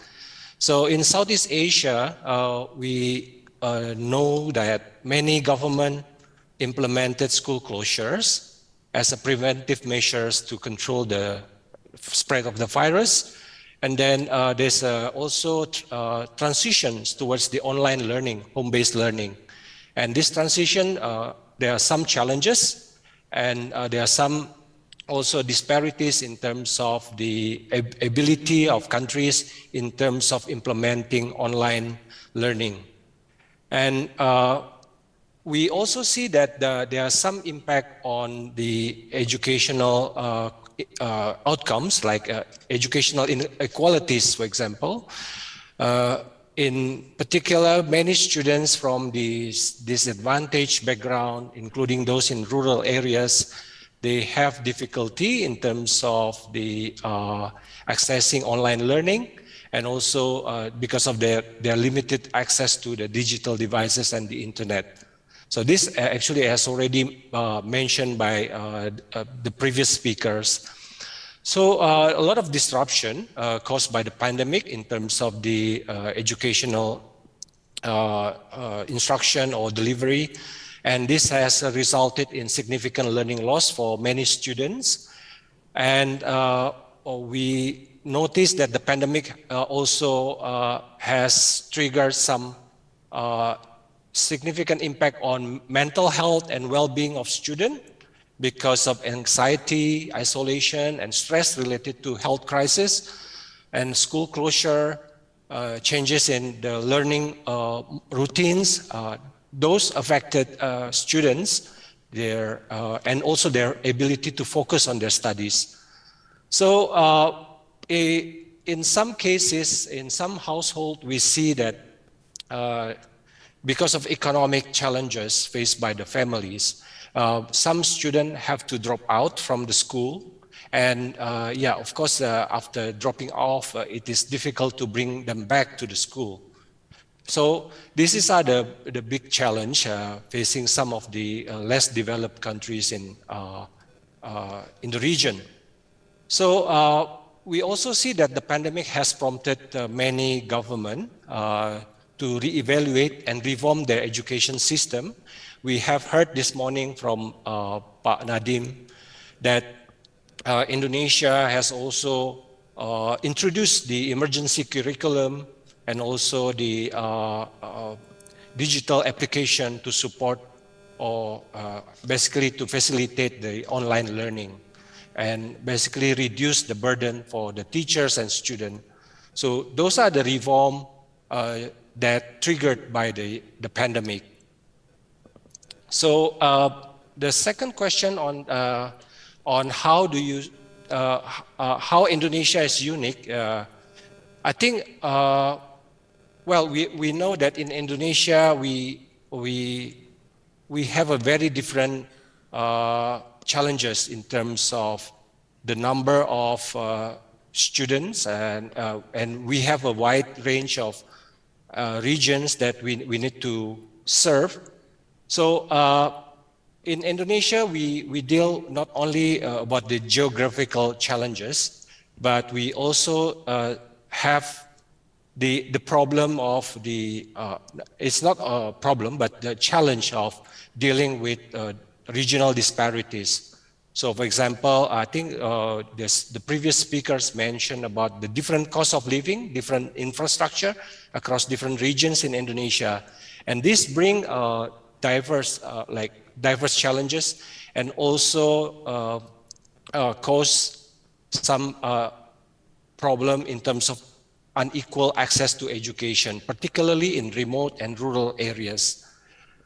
These areas have limited infrastructure and resources. So yeah, I think for this kind of disadvantage or remote regions, there's a need for further kind of resources or like further intervention to support the regions.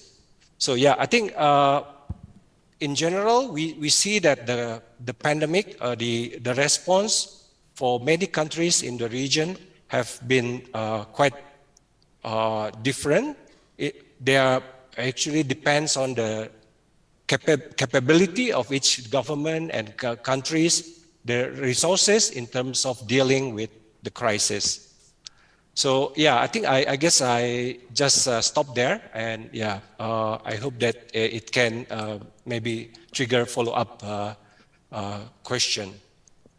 Thank you very much, Pa Sigwawe. I think you have expanded the discussion that we have had and the elements that we need to consider in the response to two different areas. One, which is reaching out to the students who are dropping out from the system, which is quite important. There are impacts, economic impacts on the household and the loss of livelihoods, for example, associated with the pandemic, and related to that, there are some dropouts that we need to address, and how to reach out and bring them back into the education system is important. And also you added the mental health well-being aspect, which are quite important as well, and goes also to work hand in hand with other ministries as well. So let me just, perhaps I'm going to ask for your indulgence. I know we are a little bit getting to the end line, but maybe if you can indulge 10 more minutes to ask one more question to each of the panelists. And let me start with you, and maybe following up with that, Pa Nino. We see that the learning, recovering from this learning poverty and also accelerate learning is a job that is not only the responsibility of the ministry, right? It's a joint effort of the whole country. So how the ministry can work with subnational governments, with local governments, and also with other key stakeholders such as the parents, to really recuperate from learning. That's one. And second, how to make the key, one of the key conclusions of the report is this is an invisible element. So how you can work with others, stakeholders, to make the invisible visible at this time? That's a very important question. Let me answer. Firstly, we need to change how we frame the issue. If we frame this as a learning loss and learning recovery, it looks like that to the education before the pandemic. So we are normalizing on what happened before the pandemic. Recovery to what? The schooling before pandemic?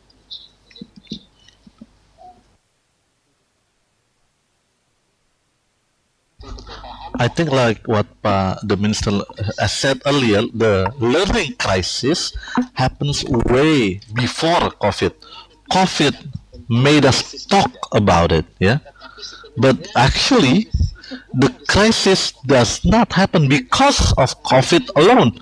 So recovery, we want to invite everyone. Don't frame it like learning loss or learning recovery, but the transformation of learning to overcome learning crisis. Because what happened before pandemic is not normal. Yeah, is it normal that 30% of our children are in school, but they do not learn an adequate basic skill like learning and understanding what they actually read?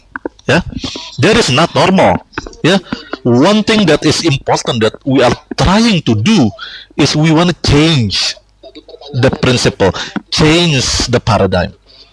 This basically how do we help each other, work hand in hand with all parties, yeah, schools, families, the government. We want to shift the narration, shift the paradigm.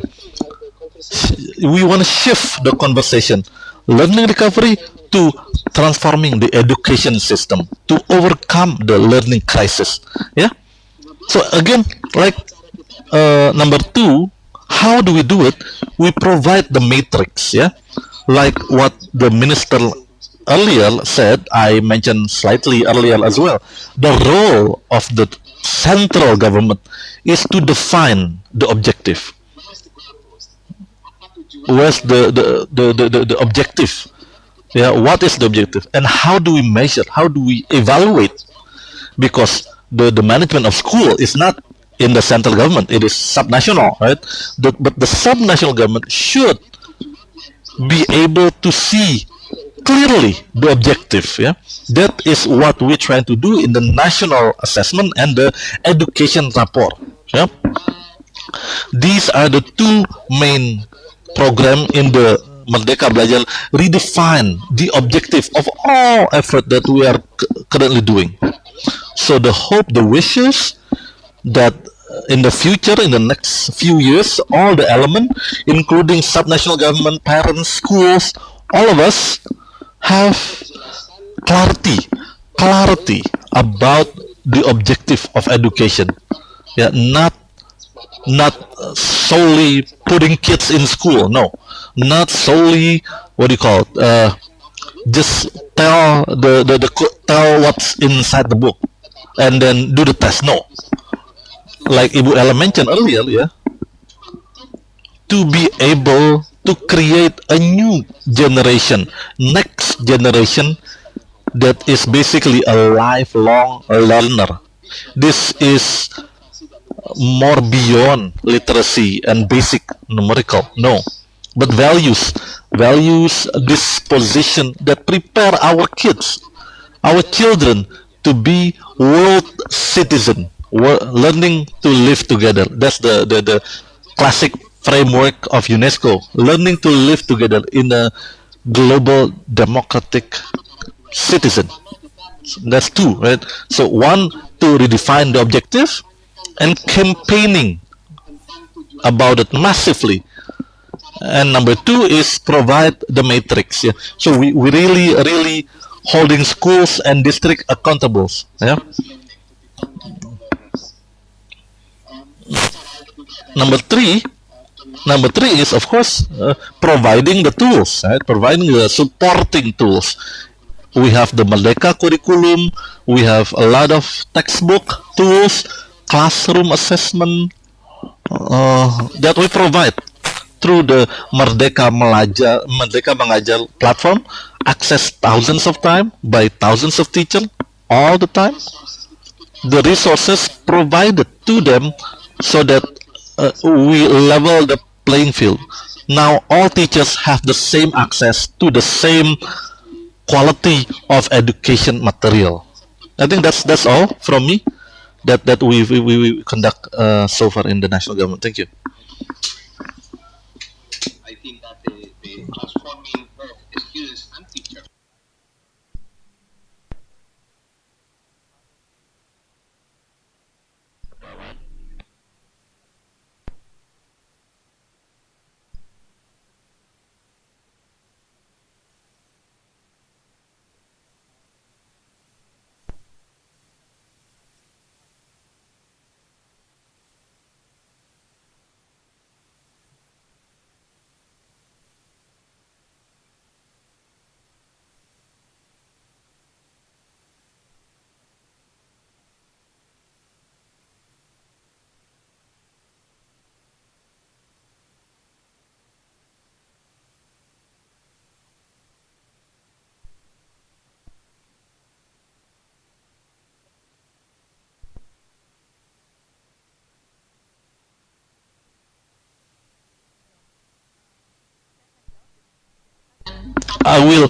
I will answer in a slightly different hat. Yeah, we work together with a very big scale, massive scale, with the Ministry of Religious Affairs to conduct assessment, the readiness of madrasah to conduct learning. So like you all know, before the school fully reopen, yeah, the transition process by 4 ministries is blended learning for all. Yeah, sometimes in school, sometimes in the house, with a duration that is short in the school, etc. Right, and then we shift that around.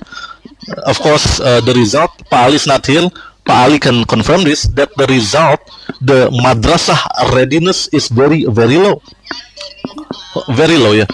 Of around 10,000 madrasah that is assessed, the one that submit the assessment, complete the assessment, less than 2,000. So to actually conduct the blended learning is very low for several people in madrasah to actually complete the assessment. It is very difficult. If you see the ready one is only 40-ish, 40 to conduct the process. So we actually conduct a different process with the DKI Jakarta Education Agency, same assessment to 11,000 schools and madrasah together with the Central Java Education Agency. The number is better, but not that far off. Yeah. So imagine in Jakarta, that can complete the assessment, submit the data about the process of learning that's happening, less than 25%. What's the issue here? The issue is not about connectivity, no. The issue is the understanding about digital integration in learning, how to use technology in learning. What do you want? It requires learning design that is very different. Yeah? What do you call it? The paradigm, the competency. I have to say competency in the Indonesia learning and education ecosystem. Sometimes people, we use synchronous meeting, Zoom and Google Meet, that's it. Then maybe students do something at the house, right? As an educator, we know there is a learning outcome that is better presented self-paced, right? Some require detailed interaction, time spent for discussion, how much, and etc. Right? And this again, we go back to the competency of the educator, and of course the literacy digital of the student itself, right? But again, in general, according to me, the issue number two is basically assumption that technology is a luxury.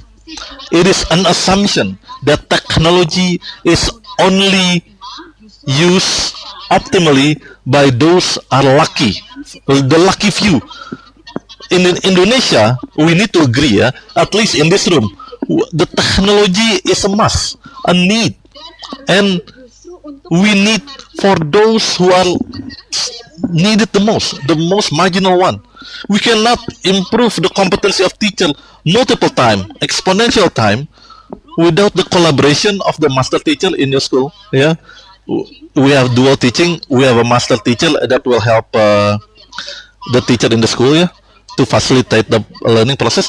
The technology opens the interaction between students. Peer-to-peer learning, the percentage in this classroom is very low. When we talk about the learning process, we talk about if it's a facilitation, if it's not the speech, it's teacher to student. In the class that use technology, it is an interaction between students from various background. Yeah, this is an intangible, not very unintended consequences. Yeah. In the Merdeka Belajar classroom, in Cikal school, in more convenient, I probably gathered schools and students in Surabaya or Central Java in Murid Merdeka School. People from Sorong, eastern part of Indonesia, Solo, eastern part of Indonesia, western part of Indonesia. It is in the same classroom and through the same contextual education process, bring all their background in a class.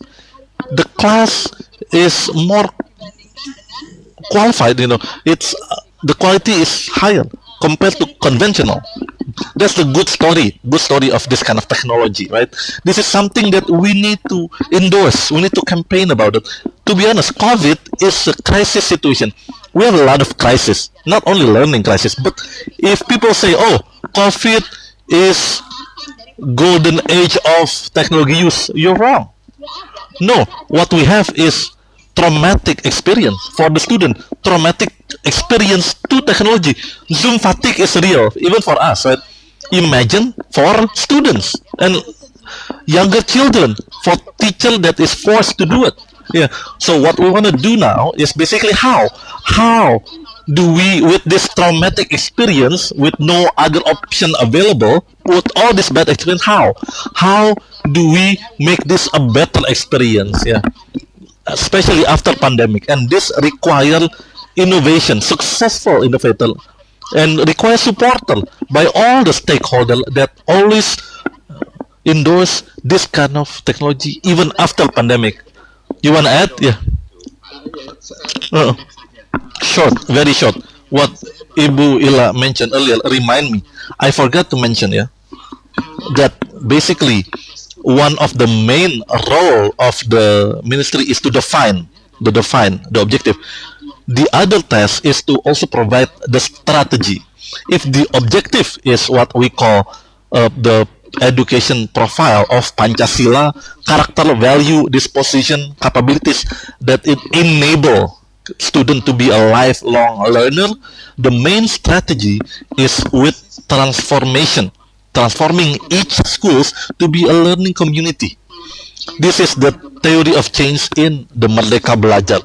What Ibu Ella mentioned is a case, a practical example, good example, yeah, good experience on how teacher need to be able to continuously learn and learn to respond the condition that they face. Yeah, COVID responded at that time as is, but after COVID, what we want to endorse is not teacher go back to what they do before COVID, right? But again, to think and rethink how do we achieve new objective for education. So that's why all that we do in Ministry of Education, the main thing that we do is actually to endorse the school transformation to become an education community, learning community.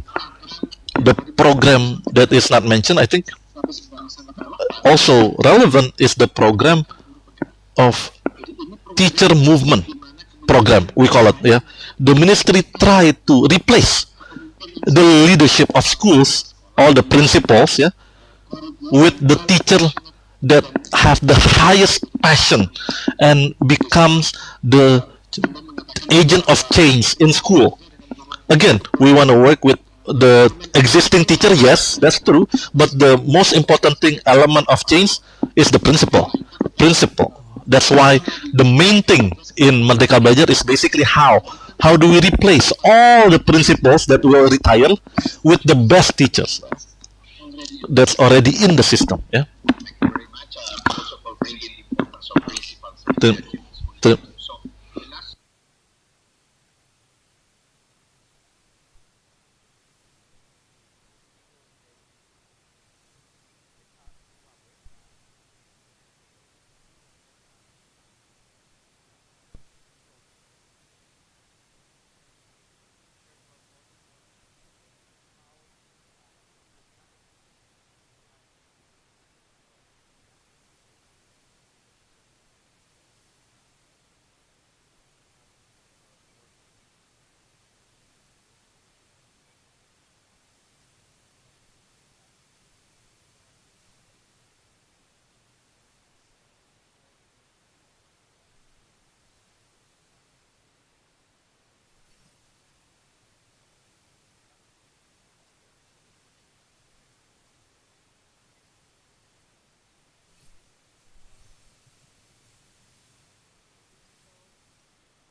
there's a need also to provide investment in digital literacy, new skills into the curriculum, so the system can better prepare the student for the digital age. I think, the presentation before mentioned about the AI, the new technology that have been rapidly rising. Then we need to prepare Indonesian students to master this new technology. And I think we also discuss about the importance of teachers in supporting this the education improvement. So providing comprehensive training and professional development opportunity for teachers, especially in remote teaching methods, technology integration, and innovative pedagogies, will enhance their skills and capacity to deliver effective online instruction. So this will empower the teachers to better facilitate learning and engage students in digital environment. So I also learned from the discussion that what the crisis has actually provided the opportunity for collaboration between the government, educational institution, private sector, and civil service organization. So this can actually be nurtured and can bring together diverse expertise and resources to address education challenge. So again, to address the educational disparities in Indonesia, I think the government needs to ensure equal access to quality education for all students. We need to give special attention to students from marginalized communities, rural areas, and those disabilities. So I think, for building a productive labor force, Indonesia also needs to focus more on the vocational and technical education programs. I think we already have several programs to support the curriculum, to connect the school education with industry demands. This needs to be continuously upgraded so that, I think the students will be well prepared for the demands for, especially related to the technology. And I think we discussed about the importance of lifelong learning as well. This is important for all the students to upgrade their skill, adapt to the changing job market's requirement. And I think last, what I want to also mention is that about the importance of research and innovation in education to drive improvement in teaching methods, curriculum development, educational policies. So it is encouraging that the Ministry of Education have already collected real-time data to assess the learning loss or learning quality. This is important for a better policy or a kind of a strategy from the ministry or from the government to adapt the policy to be more suited to the new challenges. I guess that's all my answer. Back to you, Christian. Thank you so very much for this very comprehensive response. After that, I don't need to summarize the discussion because it has already been summarized by Pak Sigoawe. So thank you very much. And with that, let me just ask for a big round of applause to all the panelists for this fantastic discussion.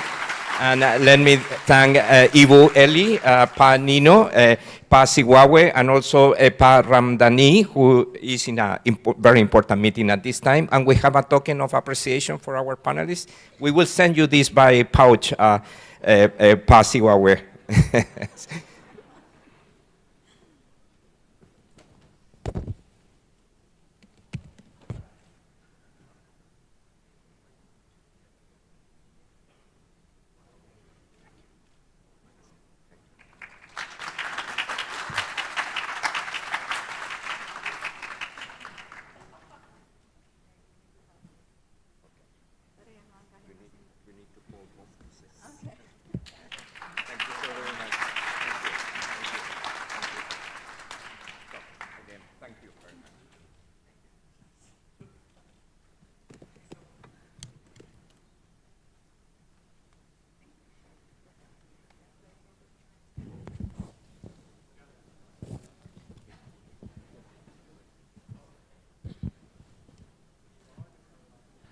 Thank you so much, Pak Christian and all panelists. You may now return to your seats.